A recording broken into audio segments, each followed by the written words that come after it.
Good day, everybody, and welcome to the Coldest Murders, our continuing podcast series on the tragic murder in 1962 of nine-year-old Carol Ann Doherty. This is episode 9.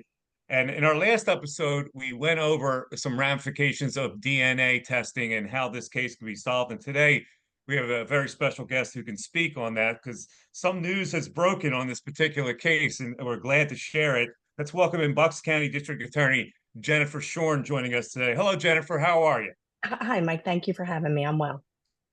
This is a really good episode to have you in because obviously news broke this week that there will be DNA testing. And I'll just read from this news story that was in the Bucks County Courier Times. Pennsylvania State Police, assisted by the Bucks County District Attorney's Office, will submit DNA believed to be from the killer to a Texas-based lab that specializes in solving cold case murders. Testing and research could take up to a year. But this is a recent and interesting development. So I would love to have you talk about this and what's the next step and where do we go from here on the DNA testing? Yeah, so obviously, we are hoping that the specimen that will be analyzed will have forensic value. Unfortunately, when you're dealing with degradation of evidence and you're dealing with, the way evidence has been stored over the decades has changed dramatically. But we're hoping and praying that this will have forensic value. But Othram Labs is a lab that we have utilized quite successfully in a couple of circumstances where they essentially use family tree DNA to identify relatives of the DNA strand of the sample that is being analyzed, and through working through the generations can identify the suspect from a forensic standpoint.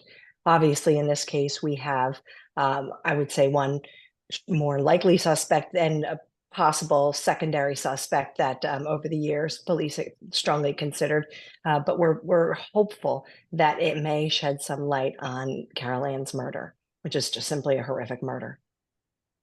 Let me ask you about the genesis of the investigation. I got in touch with you many weeks ago, in which you told me this is a continuing investigation. I don't think a lot of people really understood that when cold cases are so cold, they're kind of forgotten about. The resources aren't really given that much attention, and but apparently, you guys were involved in this in 2017. There was a state police officer, a detective, who was obviously involved in still researching this case. What can you tell me about the efforts to solve this kind of case? So the state police they have done everything they can to keep this case alive. And in 2017, my predecessor, Matt Weintraub, assigned county detectives to assist the state police to review the case to see if there's anything of forensic value. And there was, an offer at the time to utilize Othram Labs, but the hope was to use another lab that specialized in challenging samples. And we were not successful in that vein. But we are reevaluating everything, and we're hoping, and again, I don't want to presuppose anything, but we're hoping with technology, the advancement of technology, that the specimens we are looking at, and the one that has been previously submitted, that we will be successful with a forensic result. Or we're talking to Jennifer Schorn, the Bucks County DA. And Jen, you've worked your way up through this office and have served many different avenues of this office. And one of the things that I know about you is that you've always been conscious of solving cold case murders, where a lot of DAs would not put the time and effort. What was it about this case being just so cold from 1962 that you guys decided to stay with? I mean, there's so many things. I've spent my career specializing in child abuse prosecutions, and they're the most horrific cases, and they haunt everyone as they should. I mean, there's a special kind of deviant predator that harms a child, in particular in a sexual manner. We had tremendous success. My first cold case that spanned decades old was a 1984 rape and murder of a 14-year-old little girl, Barbara Rowan, from Ben Salem Township. And, the success in that case, we put that through the grand jury, and it wasn't a forensic break in the case. It was old school working the case with new leads and generating intelligence that picking up where investigators left off. Well, that success, begot us more success in that other investigators contacted the office to see if we could reevaluate cases. And I recall specifically when the Pennsylvania State Police called about another case, they said they're reevaluating all of their unsolved homicides. And that's a sad statement that, in many jurisdictions, we don't have, many jurisdictions didn't have an accurate accounting of how many unsolved cases there were over the decades. And so when they were working that case, they identified this case and began to really, put together what is evident that there was one, if not two, likely suspects. However, it became clear that both were dead. And so it does sometimes change the analysis for resources, for limited resources, when the suspects are dead. However, we've worked hard, and my predecessor Matt Weintraub, worked hand in hand with Othram, and we received some additional credits and funding to utilize their labs. And there is no question this case deserves nothing short of our funding and efforts to try to bring a conclusion to the surviving family members of Carol Ann. Let's talk about the specifics of this particular DNA testing.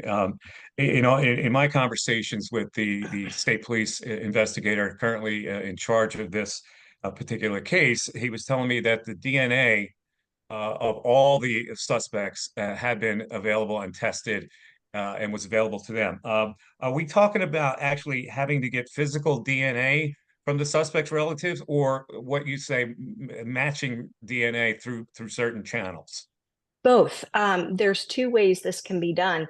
So if you have a homicide where there's a sample from that homicide believed to be from the suspect, from the target of the investigation, but you don't have a suspect, you're comparing it you're putting it in for analysis to be compared to family tree DNA to develop a suspect, to develop the, family tree, the DNA from relatives, distant relatives of the suspect. In this case, we're ahead of the curve because we do have known suspects, and we do believe we have samples that will survive forensic testing of those suspects based on either direct samples from them or family members. So you do both. You work it in conjunction with one another. You can do the one-to-one comparison if we're lucky enough to develop a DNA profile on the specimens that we have, and compare it then to the DNA profiles on the suspect specimens or their familial DNA. But you'll Okay, also, so oh, I'm sorry, Mike, go ahead. go ahead. No, that's okay. But Continue. in the event that these two suspects aren't your suspect, or that the evidence that was obtained from their family members, you're relying on a lot of information. I mean, sometimes people don't know their genetic history. And so you're also putting it into a general database, and they tease out the genome sequencing to try to identify a suspect through that means. Just a note on you had mentioned the Ben Salem case. My co-host Vince Mola, who's on the screen now, grew up in Ben Salem. I grew up in Bristol, so I'm sure Vince was familiar with that Yeah. case in Ben Salem, right, Vince? Yeah, and in Yeah. fact, Jen, I've been learning more about you and what the office has been doing, and I understand your pedigree with that case. And maybe for our audience, if you could kind of shed some light on like our Carol Ann's cases from 1962, the Ben Salem cases from the 1980s, policing procedures change over time.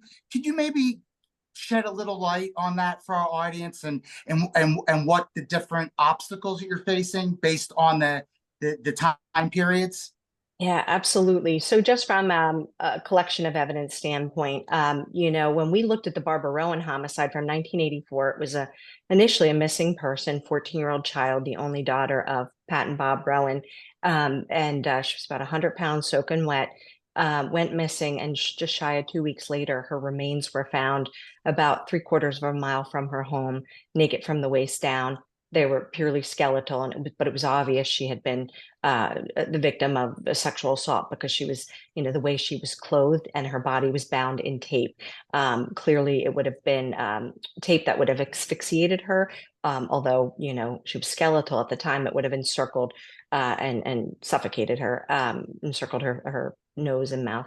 Anyway, with that case, we did first scour the evidence for forensic value, and we learned that over time, evidence was stored in plastic, which, you do not do and would not do based on today's standards. And so it was so badly degraded that there was no hope of a big forensic break in that case. So we had to then resort to traditional means with some tactical things we have done in other cases to kind of stimulate conversation among known suspects. So we were really successful, but we learned just how challenging these cases are. You're now talking 2+ decades earlier than the 80s with Carol Ann's case. And I understand that the loft where her body was found was covered in dust and hair and things that would have potentially tainted the evidence that was recovered.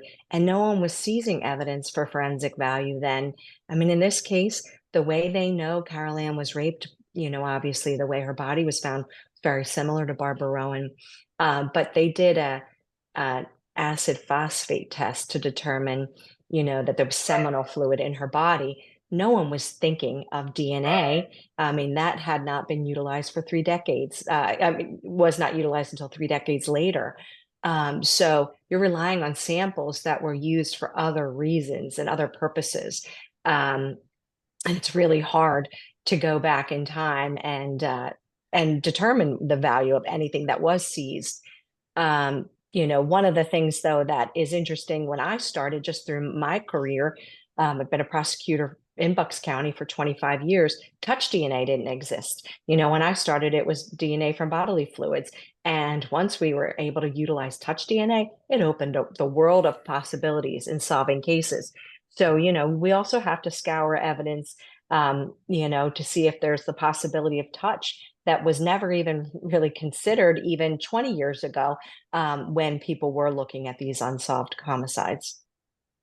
Obviously, there has been a tremendous amount of deterioration for the DNA. You just mentioned from 62, the crime scene not being preserved and not improperly stored and such and such. So I just want to make it clear that the methods today, the sophisticated methods of testing this, could take a small sample or a deteriorated sample and still turn up a positive result on who the killer was. Yeah, I mean, perpetrators know, rapists who are going to, rape a child knows not to ejaculate, sadly. I mean, it's disgusting to have to talk with such specificity, but they know not to ejaculate on the child's body or inside the child's body because they know how easy it would be for us to then identify the perpetrator of this heinous crime. But what we're oftentimes successful are through other means where they're less, it's less obvious to the criminals, where they might have torn the clothing off the victim. In a crime that occurs today, we know where to swab. We know how soon to send those swabs out for analysis. We're always trying to stay one step ahead of the perpetrators. But yeah, when you're dealing with decades, it's very challenging. But we're not going to give up. We're going to try. This case haunts me. It haunts a lot of people, especially growing up with it. When I was 7, this is the reason why I wanted to do something about this, to bring some awareness and enlightenment to really figure out so everybody can rest and not it would take away the crime itself, but so everybody can get some kind of a closure. So we have zeroed in on 2 suspects. And so I also want to be clear. Have you physically collected DNA from the relatives of the 2 major suspects, which is the priest, Joseph Sabatish, and the drifter, 12 at the time, William Schrader, who relocated to Louisiana? It is my understanding, and I credit again the investigators that had the wherewithal to do this over the past couple of years. But we have samples from both suspects, deceased Sabatish and deceased Schrader. I think you called him like the transient. And we have to again though look at the the hope is that this evidence is still of value, but also we know living family members. So if it's not of value with the family tree DNA, the type of DNA that Othram analyzes, we will be able to get a sample to compare to if we're lucky enough to develop a sample from the specimens left at the scene.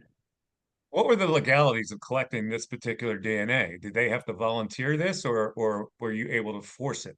And consent is now, what I understand that someone had the wherewithal to obtain consent from at least one of the suspects. I still am gathering information as to the other when he was investigated, in the early in 62, 63, and then years later. But I know for certain as it relates to one of the suspects, it was consent through a family member. Can you tell me which suspect?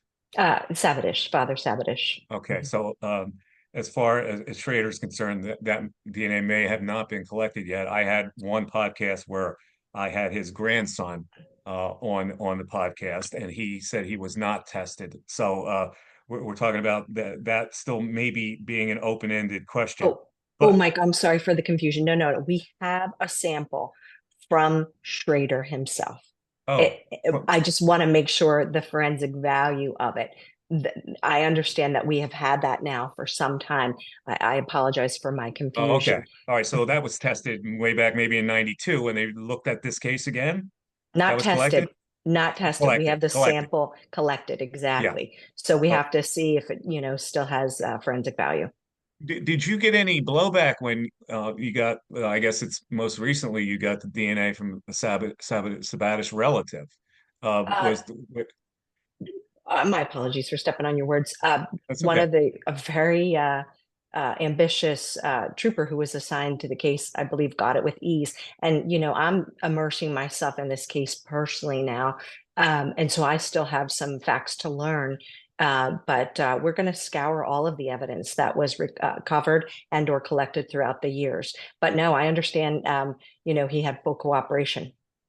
Yeah, it's really interesting that you did because I'm thinking if it was maybe I'd be reluctant to shield my or give away my DNA if it was going to indict someone who was supposed to be a priest in the family. But I laud the efforts to get that particular thing. So when we look at this case, I'm sure you look at it and you have hunches as to what happened here. And the only way it's going to be proved is by obviously DNA certification.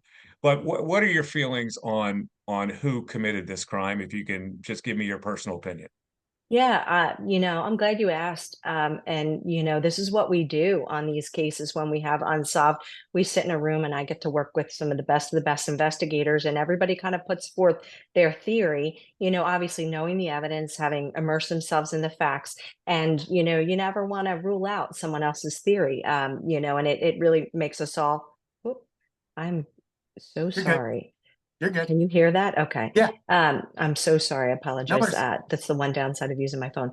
So, you know, I, I personally think that the confusion from this case back in 1962, I don't fault the investigators at all. It is unbelievable how thorough they were. I think the problem is you had two sex offenders. With ties directly to the church and the case. And naturally, when you have one suspect, you can, focus all your resources. But when you have two two likely suspects, I think it compounded the issues that the case naturally presented with. So I just personally think that although I am not commenting on, or not suggesting that Sabatish was not, in fact, a sexual predator. I understand based on the Philadelphia Archdiocese grand jury report that there was credible allegations about his sexual deviance. But I believe it's the other individual, Schrader.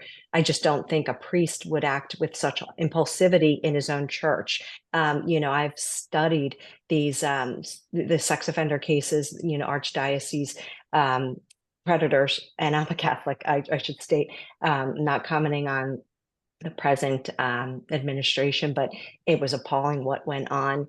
But they played the long game. They had access to these kids. They could molest kids, day in and day out, day in and day out. It does not make sense why someone would then act so impulsively and then murder a child in the very own church where they were an active member of the ministry. Doesn't make sense to me, but I also understand why he was such a credible suspect and he had told lies. I think his lies were told to cover up his other deviants, but he just was not involved in this particular case. But it really did, the travesty is it really clouded the investigation. Jen, as you're Go talking ahead. about this, from a historical point of view, and even in a present point of view, the DA's office, you're not working in a vacuum.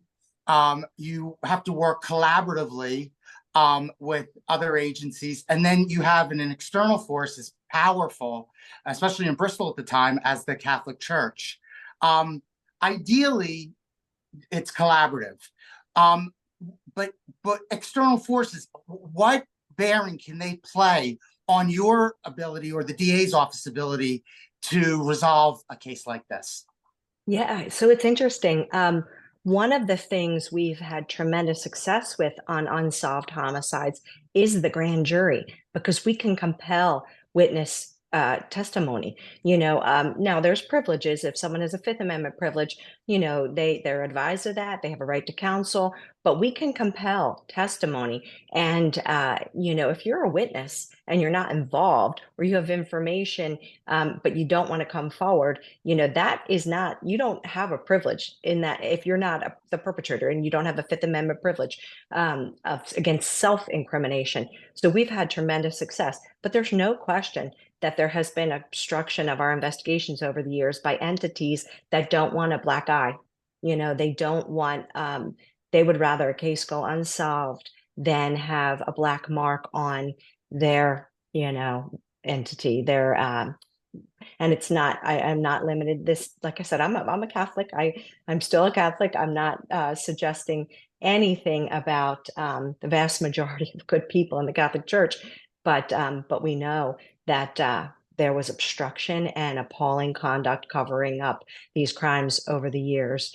And so, yeah, no question. I imagine there were some serious hurdles to that the investigators faced in the 60s and many years later.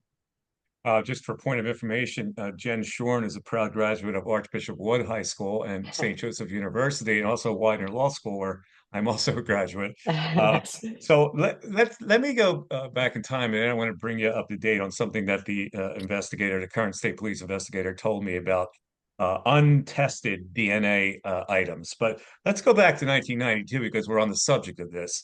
When this case was reinvestigated, prompted probably by the investigation that was done by J.D. Mullane, a reporter for the Bucks County Courier-Times, who we've had on this podcast. There seemed to be a clash of law enforcement authorities in handling this case. And I spoke extensively with the Bristol police chief at the time, Frank Parenteau, who told me that they were busy involving the VDOC Society to really launch a full investigation. The VDOC Society at the time said they could easily solve this case. And all of a sudden, the case was kind of snatched away from them from the district attorney administration at the time, and Alan Rubenstein. And what happened then was that secretly, unbeknownst to the Bristol police, they extradited Schrader from prison in Louisiana, brought him up, and tried to either have him have a pang of consciousness or hope that he would say something to the grand jury. But he took the Fifth Amendment. What do you know about the history of that? so, well, I was hired by Alan Rubenstein. I was one of his last group of hires and have the utmost respect for him. And I can't speak to, the breakdown of relationships, and that's unfortunate to hear if it was in fact accurate. I will say right now, I have been so fortunate to have the best working relationship with local authorities, working with the county detectives who work in my office, who, quite frankly, are, we hire the best of the best. We have amazing, outstanding men and women in the municipal police departments. And then we try to cherry pick the ones when they're ready to work for our office because they have the depth of experience in working countless homicides. So I'm lucky and hence why, the team of the troopers, the investigators with the state police, and my county detective, we're all meeting to go over the physical evidence and discuss the case later this week. And so I'm lucky. I can't speak to that. I do know, I hear that more often than not, sadly, that decades ago, maybe things were different. In other jurisdiction, I'm not saying limited to Bucks, but I can't, and the only thing I am limited to speaking about at this juncture is anything that occurred in the grand jury. If and when we are able to solve this case, we'll unseal everything, both what was done in the past and if anything is done presently. But that's the one proceeding that I'm not, by law, not allowed to comment about. I understand. When I understand that Sabatish was also put in front of the grand jury, answered questions. Schrader took the fifth. Now, as a prosecutor, when you hear something like that, taking the fifth, does that any indication of guilt to you? Yeah, I mean, we're not allowed to consider it. Our jury's not allowed to consider it. Let's put it that way. We, when developing a case and investigating a case, of course, can consider, you consider everything a person does and doesn't do that you would expect a reasonable person to do when faced with the same set of circumstances. So it speaks volumes to me. And we have been really successful in some of our grand jury cases in playing on the arrogance of individuals who committed heinous crimes. This last homicide I had in the grand jury that we just prosecuted in January successfully, Robert Atkins had an attorney, asserted a Fifth Amendment privilege since 1991, and we played on his arrogance, and he answered almost all of my questions. And if you can't get the confession, you might as well get the lies that you can disprove. So it is a wonderful tool. But yeah, it speaks volumes to me that someone asserted a Fifth Amendment privilege under those circumstances, but just could not consider it in a subsequent criminal prosecution. You can consider it from an investigative standpoint. I went over the Schrader manslaughter case pretty extensively, and in the case, he's got 21 years for manslaughter. There was a legal situation down there where manslaughter wasn't available, but somehow he didn't get murder one. He got manslaughter, 21 years. Now, he served 7 of those years before he was extradited up here and ridden around Bristol. And I don't know where they put him up, but he was here for maybe a month and then sent back. And then a couple of weeks later, was released from his sentence. What could have been at work there? I don't know. I don't know the answer to that. I think I mean, I know what your kind of, your theory, and I understand why you would have a theory that perhaps A that it's deal not a was made. coincidence. Yeah, that it was, Yeah, yeah, that it's some not a kind of a coincidence. deal was made. Yeah, and I got to tell you, I couldn't speak to it even if I knew. I don't know about that. But I will tell you that, when you do make a deal, in the Barbara Rowan case, for example, the accomplice who helped dispose of her body, who we evidence gave no indication he was involved in her murder, but we had independent knowledge that he assisted in the disposal of her body, which I hate that term. It's just takes I mean, it devalues her human life. But nonetheless, we didn't give him a deal. We made it clear, it's time to cooperate now because with the evidence we have, it looks like a conspiracy to murder. And but what we believe genuinely was a conspiracy to cover up the murder as it relates to this accomplice. And he understood he needed to distinguish his level of guilt. But I can't speak to what it doesn't make sense to give a deal to the main suspect in any case, because what are you dealing it for? It does often happen with a lower, someone who's less culpable to go after a more culpable offender. It does sometimes happen. It's not the practice I like because it's a tainted source. I can't understand why someone would deal with the main suspect. It doesn't make sense. It But didn't make sense to me. I'm assuming. I know he had a public defender representing him. I can imagine maybe some high-priced lawyer coming up with some kind of a sophisticated deal but in a situation like that, it didn't make sense. As soon as he was brought back to Louisiana, he was released within a couple of weeks from a prison sentence that was supposed to be 21 years.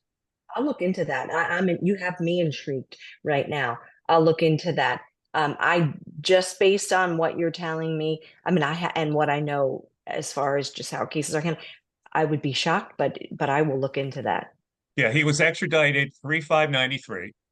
He Mhm. returned 3/31/93. So he was here for to do the math 26 days. And then on 4/8/93, he was released from Elaine Hunt Correctional Facility in Louisiana. So that I couldn't get the answers to it either. And I talked to the prison officials; they really didn't have any idea. But let me move on to this because in speaking with the investigator, Trooper David Bear said to me that he brought up the possibility that there are some items that have yet to be tested for DNA that were overlooked. I asked him what that could be. He talked in generalities. He said something like maybe like a piece of gum or a piece of candy or a candy wrap or whatever. Are you aware of this kind of DNA that has been untested, and could that go past the loophole of deterioration? I am aware, and that's one of the first things I did when reviewing this case in detail. Look at what could possibly still have forensic value. And as I mentioned before, touch DNA was not really even considered until probably 8, 9 years ago. So to go back and see, and maybe we do have a hand of God moment. I mean, Carol Ann and her family deserve nothing less than that. And we find something that has forensic value from a touch standpoint, which is unlikely, but you don't know. Or to your point, chewing gum. So I'm aware of some of those items, and that's why we're meeting again. And again, what we do now is never suggesting what was done before was wrong. It's reevaluating, and continuing to scour through everything to see if there was something that a different avenue we can take now. All right, let's just review here. Trooper Bear did not want to rule out the third suspect, Frank Zucchero, or anyone else for that matter. But uh, we pretty much have focused, it had to be either one or the other. And I get this question from a lot of people who've been watching this podcast. Is it possible that both of them could have been involved? You know, you and I are thinking alike. Um, I would not rule that out. I don't know the answer to that, but I also would never rule that out. We have seen some unimaginable deviant things. Um, I personally seen them in cases throughout my career. So it would not be too far-fetched to believe that's a possibility.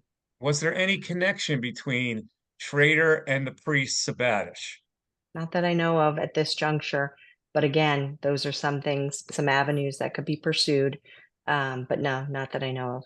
All right, so the only thing that binds them, he was a priest at St. Mark's, and Schrader lived on Lincoln Avenue, which bordered St. Mark's Church.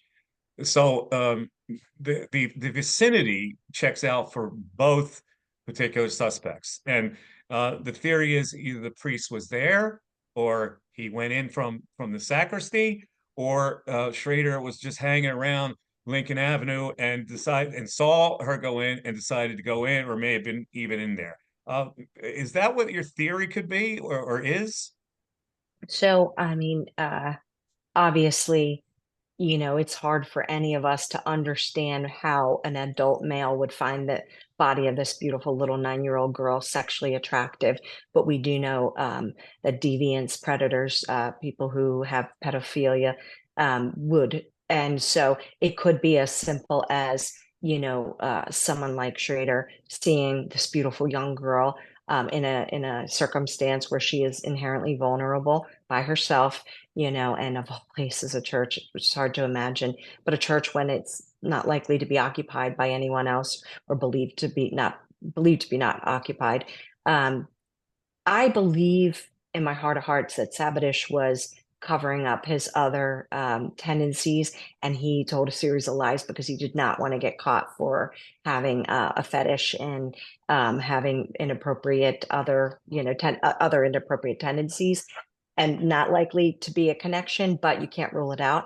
But I believe that it could just be as simple as that. And if Schrader was taking substances. When you see a crime like this, oftentimes the impulsivity, is tied to substances. Like someone is, nowadays, methamphetamine is a strong sexual stimulant.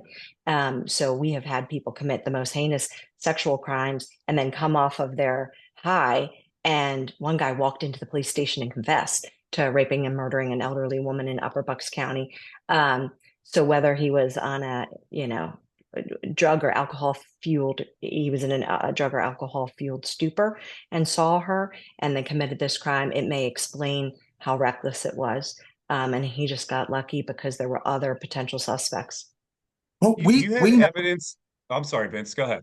we know firsthand from the grandson of Schrader that that Will Schrader was quite impulsive in his volatility, and he was the recipient firsthand of that.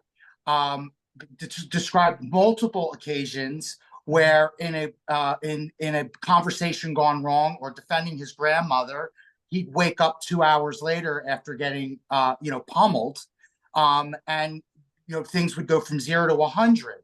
And he also talked about that his grandfather had spent time. Now, again, this could be hazy, but with when he was in I believe when he was in Bucks County, with a variety of gangs or motorcycle clubs, and which have a history in Bucks County of methamphetamine use, crank, whatever the term was at the time, to leading to this. So it's not outside of the thinking of what you've just theorized. After speaking with Will Schrader, the grandson, of what he was capable of and the frequency of it, even 10, 20 years after this case. Yeah. No, you're so right. You're spot on. And, we also have this eyewitness who didn't know Schrader. And I would like to believe, if the interview was done correctly, didn't know Schrader was a suspect, but who came forward to say, hey, I saw this guy cutting through my yard. It would have been after Caroline's murder. And I'm like, pretty much questioned him, what do you do? And he identified himself and said, no, I live around the corner. I live like 2 blocks away, and just cutting through. And to me, that speaks volumes. That's an untainted source of information that corroborates, him as a very likely potential suspect. You had evidence that Schrader was also a sexual deviant, because that is information I had not uncovered. No, not as far as sexual deviance. I don't have that evidence. But to Vince's point, as far as we did hear that he was quite violent, and had a hair trigger. And so, there's obviously sexual crimes. And like we talked about before, a lot of pedophiles play the long game. They don't need to murder their victim. They don't want to murder their victim. They groom so much so that the child's betwixt and between and turned upside down, not knowing who's bad and who's good, what's bad and what's good, and they get away with it for years. So the interesting part about that, Schrader's real violent hair trigger kind of traits, that does make it very intriguing as far as could explain this crime. I was told by the former Bristol police chief that they didn't think it was the priest, because that his lies were really covering up the fact that he was in a lingerie shop at the time buying lingerie, and that was the big ruse, and that's why they said they had evidence that that was the case, that he was in that lingerie shop. Is that accurate? Yes, that's accurate. He provided an alibi, and both he and Schrader, their alibis failed. They were lies. But the priest, without doubt, was identified as being a frequent customer in this women's lingerie shop, where he claimed he was buying lingerie for his wife. The proprietor didn't know that he was a priest and assumed he was married. But obviously, once this investigation ensued, she came forward and said that. So, unfortunately, his lie to cover that up really compromised this investigation. So he was placed in a lingerie shop at 4:30 when the body was discovered, which would give him an alibi, really. Yeah. But all this is going on long, and he was still considered a suspect. So why wasn't he ruled out? Well, I'll say it's a tight timeline. I mean, in theory, he could have done this and he could have still been in the lingerie shop. I mean, my calculations, everybody's eyewitness statement placing Carol Ann at the church, there's like a 8 or 9 minute range of time. And I think that the one eyewitness said somewhere around um, 7 minutes to 4 was when she believed Carol Ann was going into the church, or she heard there was an ear witness hearing somebody go in conjunction with an eyewitness. And so depend, I mean, this crime wouldn't take very long to occur, even the rape, sadly.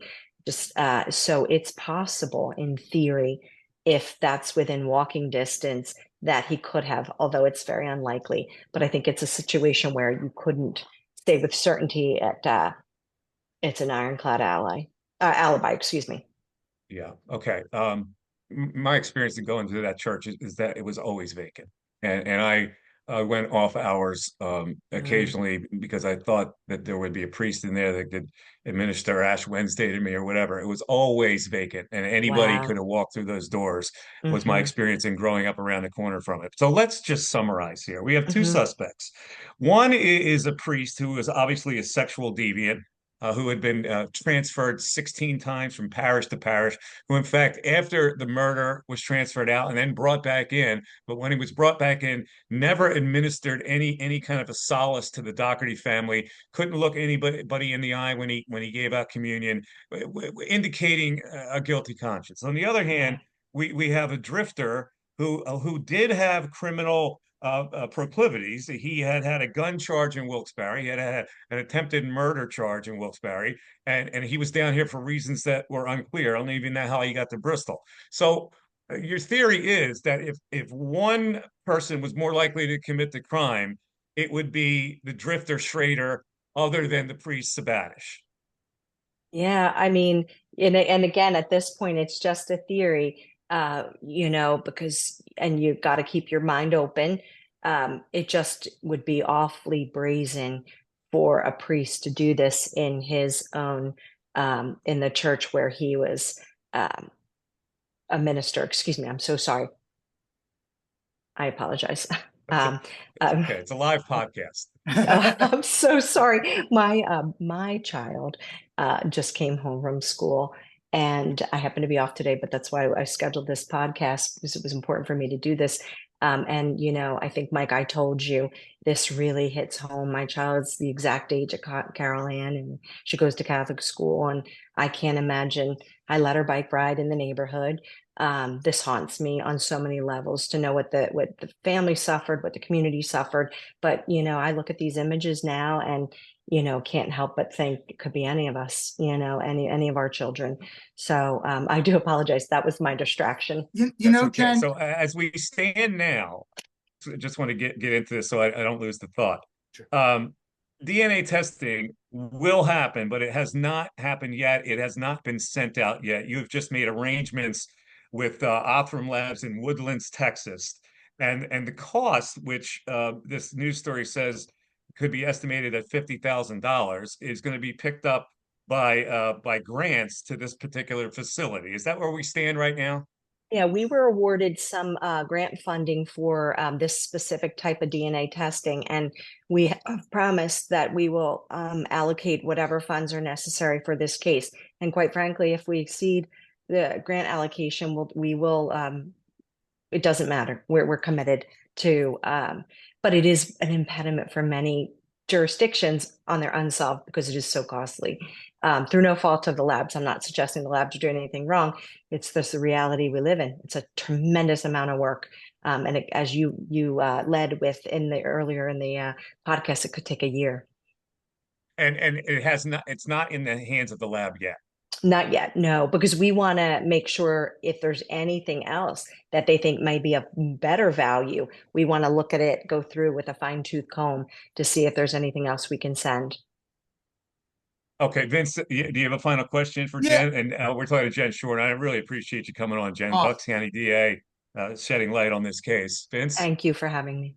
Jen, you're in a very tricky situation because you have pressing matters, right, contemporaneous matters, Yeah. and then you have a cold case like Hmm. this that's 62 years old. And the balance, I'm curious about. And the reason I'm asking this is when Mike came to me, he talked about his uncle, who was the chief of police in Bristol, who kept Carol Ann's photo. And Yeah. I know in Barbara's case, when you went to her family and Hmm. said arrests were imminent, and her father gave you her photograph, Yeah. just can you just shed a little light on that for our audience so that they can Uh, see where wow. your vantage point? Yeah, you did your homework. Yes, when my colleagues, got to work with two phenomenal detectives. My colleague Mike Mosniak, who was a county detective who has since retired, working in the private sector now, and Chris McMullen, who was a Ben Salem detective. We had worked on the case for close to a year in grand jury, and we knew the arrests were imminent of the murderer George Shaw and the accomplice Bobby Sanders. And we never wanted to provide false hope to Barbara's parents. So we never told them we had reopened the case and were working the case. And so when we knew that we had arrest warrants in hand, we went to visit them in their home in Bensalem, where they still resided in Bensalem, different home, but we introduced ourselves, we're invited in, and we told them that we had solved the case and that arrests were imminent. And they broke down in tears. It was their only child. Barbara was their only child. And Barbara's father, really was speechless. And he just, with tears in his eyes, grabbed her framed photo, her school portrait, off the wall, like we would have of our own family members, our own kids, and handed it to me and said it was for us to keep. And, I tried to insist that we can get a copy, that we don't need to take his framed photo of his daughter, and he insisted. So it meant so much to me that that stays. It has traveled with me within the office when my office grew larger, but it stays with my family photos too, because we know that for these families that suffer these, unimaginable losses, their grief is compounded by the fact that these cases went unsolved. I can't even imagine living through that. I can't imagine living through the loss of a child, let alone the murder of a child, let alone rape, murder, let alone unsolved. So yeah, when this case, even though it's likely the suspects are dead, we have to try everything. And we're I, committed to doing that.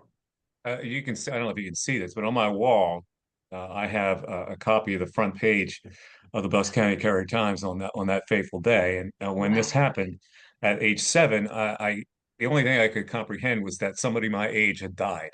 And it Yeah. wasn't until I saw the newspaper, because I was an avid as a kid reader of newspapers, these headlines just stuck with me for my entire life. And I keep it on this wall here as we do the podcast. That was what really hit home for me, the drama of someone my age being murdered. And this is the reason why I wanted to dig into this at some point in my life. So, Jen, listen, I appreciate you spending some time with us. It's been fascinating to talk to you. The only thing that we can conclude is that hopefully within a year or however long this takes, this DNA, this sophisticated DNA, solve this crime, we will have the identity of a murderer for whatever that's worth. That's my hope and prayer. And yeah, Mike, it's not lost on me what you went through as a kid. And, there's collateral consequences to these crimes, and knowing your uncle was the chief and can't even imagine. So yeah, let's hope and pray we can get this done. And I've told you this before. CBS Saturday Morning is doing a piece on this particular case and the podcast that we're doing. I was in Bristol to film with them last week. A woman came out of St. Mark's School, which is now a new school, and revealed to me that the teachers at the school still have apparition sightings of Carol Ann, a little blonde haired girl, walking through the hallways at St. Mark's.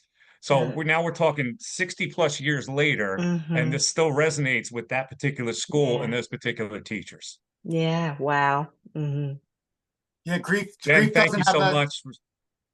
yeah, Thank grief you. grief lasts forever, and Yeah. but what helps to mitigate that grief is bringing justice to victims and Mhm. peace to their families. So, Godspeed, Jennifer. Thank you. Thank you. I Thank you, appreciate you Jen. both. And thank you for what you're doing, Mike. Thank Vince, you very take good much and care. stay in touch. All Bye-bye. right, will do. Bye-bye. Bye.